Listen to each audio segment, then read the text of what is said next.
Government welfare LP. സ്കൂളിലെ news ക്ലബിലേക്ക് ഏവർക്കും സ്വാഗതം. ഇന്ന് 2020 നവംബർ 17 ചൊവ്വാഴ്ച. വാർത്തകൾ വായിക്കുന്നത് ശിവാനി ആർ.ഡി. പ്രധാന വാർത്തകൾ. കിഫ്ബി നടപ്പിലാക്കുന്നത് ജനാഭിലാഷം. കോവിഡ് വാക്സിൻ 95% ഫലപ്രദം. കോഴിക്കോട് ജില്ലയിൽ കോവിഡ് കുറയുന്നു.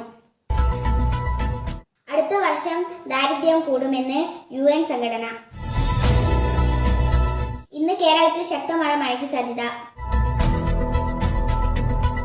ISL ഫുട്ബോൾ കൊച്ചിയിൽ മത്സരങ്ങൾ ഇല്ല.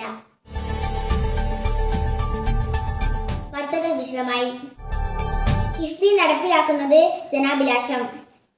ജനങ്ങൾ ആഗ്രഹിക്കുന്ന കാര്യങ്ങളാണ് കിഫ്ബിയിലൂടെ നാട്ടിൽ നടപ്പിലാക്കുന്നതെന്ന് മുഖ്യമന്ത്രി പിണറായി വിജയൻ. അടുത്ത വർഷം ദാരിദ്ര്യം കൂടുമെന്ന് UN സംഘടന.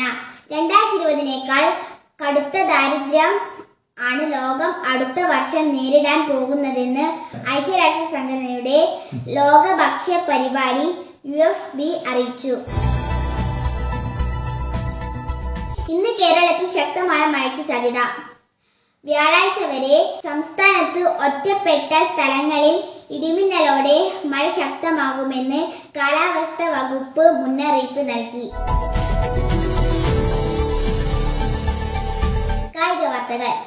ISL ഫുട്ബോൾ കൊച്ചിയിൽ മത്സരങ്ങൾ ഇല്ല. കോവിഡ് കാരണം ISL ഫുട്ബോൾ മത്സരങ്ങൾ ഇത്തവണ കൊച്ചിയിൽ നടക്കില്ല.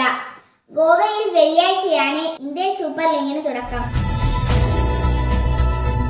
ഇതോടെ ഇന്നത്തെ വാർത്തകൾ പൂർണ്ണമാകുന്നു. നന്ദി.